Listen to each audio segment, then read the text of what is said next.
Listen to Joe Biden yesterday. Joe was out again yesterday. I've found that wealthy people and very wealthy people are just as patriotic as poor people.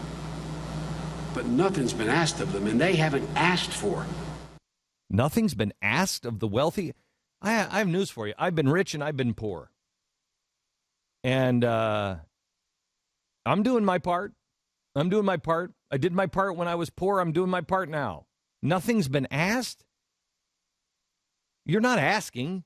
You're beating us over the head. Joe, he's cute. He is. He's a little bit wacky. He's kind of like he's like Uncle Fester in the Addams Family. Comes in and he puts a light bulb in his mouth and you're like, look at that. That's funny. But good golly, Bob Howdy, he's right. In the United States, the highest federal bracket is 35% on income, and that's nothing. Well, it's 35% away from nothing, but the good thing is when you add the state income tax and the property tax, you're still only talking about the government taking around 50% of everything that these people make. So you're only talking about 50%, and that's nothing. Well, you're halfway to nothing. They take the other half, then you're really at nothing. But let me tell you something. If we can't take 80% of what you make, there is no justice. There is no peace. Obviously, if we can't take 80%, and when we get to 80, if we can't take 90%, then you've really been asked to do nothing. But okay. We know how Joe Biden and Barack Obama feel about taxes and fairness and justice and big bloated take whatever they can because they always need more. They want it from you, government. We got that covered. We forget, though, that it was until 1913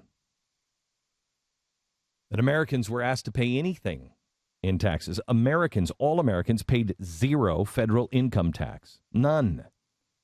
We really did ask nothing from the wealthy, the middle class, or the poor. And that was by design. And even then, when they instituted the income tax in 1913, it was supposed to be temporary. From our founding of this nation until Woodrow Wilson, no income tax, none whatsoever. Why? Well, maybe we should spend just a couple of minutes and talk about what the founders believed about taxes.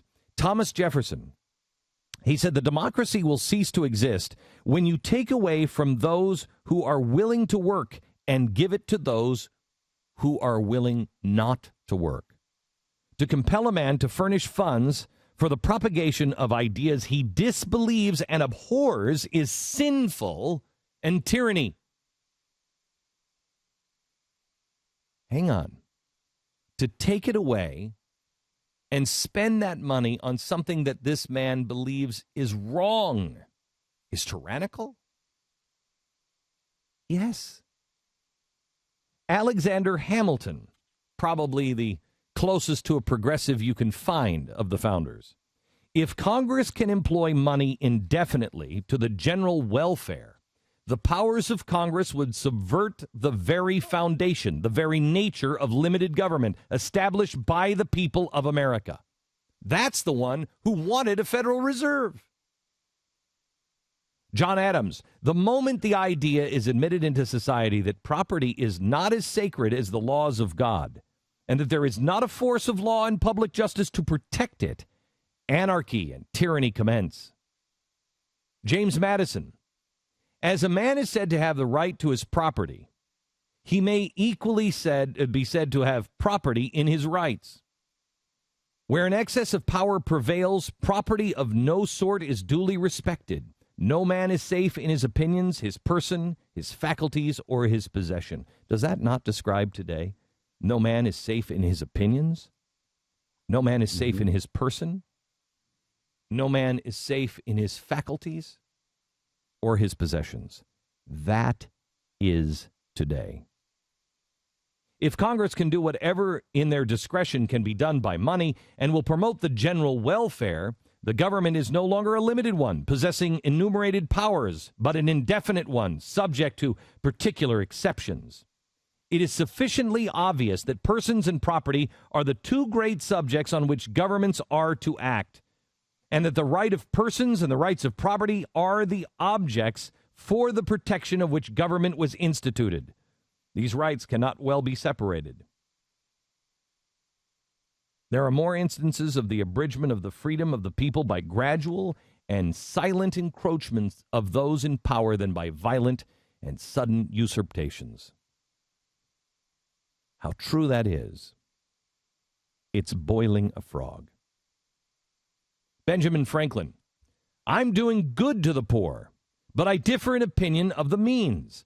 I think the best way of doing good to the poor is not making them easy in poverty, but leading or driving them out of it. Think of that. How many of us have such open hearts to people who are struggling, but you want to see somebody who is struggling to get out themselves? You'll help that person. But the ones who just take it and take it and take it and have no intention of doing anything but living off it, you close your heart immediately. Why? Because that's unnatural.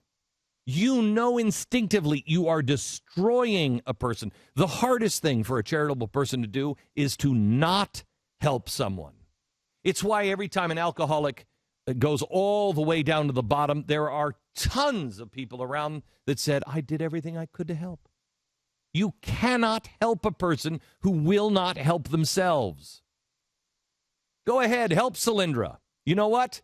They'll end up taking your money, having no responsibility whatsoever, and they'll dump everything when they lose. They'll just throw it out. It means nothing to them.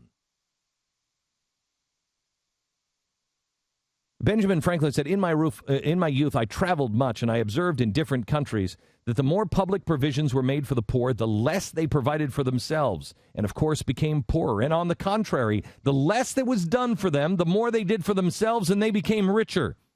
These are the optimistic, individualistic principles upon which this country was built, and how we became great.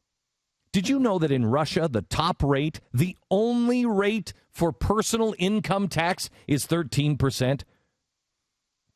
Russia. A bunch of communists got together and they said we should have the tax rate low. Russia, the country that will survive us. 13%. They don't have a progressive income tax, but we do. How is it possible we have gone so far astray from our principles? Is it fair to say that the vast majority of Americans would recognize these men, the one I just quoted, would recognize these men as the greatest Americans to have ever led our nation?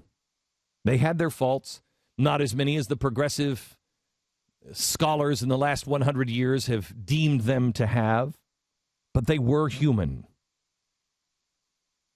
They were also the 56 best political and philosophical minds to have ever gathered together in one place at one time. It was a miracle. And any honest historian will tell you that. In no other time in human history have 56 men so brilliant come together. Nearly all Americans will agree that they were infused with a special kind of wisdom, a specific purpose at a specific moment in time. Many of us believe they were inspired by God. So let me ask you a question, America. How have we gone so wrong that we're even arguing these idiot points on taxation with the likes of Joe Biden against the 56 most brilliant men to ever walk the earth? This issue was settled 236 years ago. And while I appreciate, the little court jester called Joe Biden, I mean, he is cute and he plays a role. He's fun to talk about, honestly. Bless his heart. Bless his heart. Bless his heart. I think I'm going to stick with Ben Franklin and Thomas Jefferson and John Adams and James Madison. I think I'm going to stick with those guys. Men who believed that a nation of liberty will only come from a place where you can keep what you earn. And you need to earn what you have.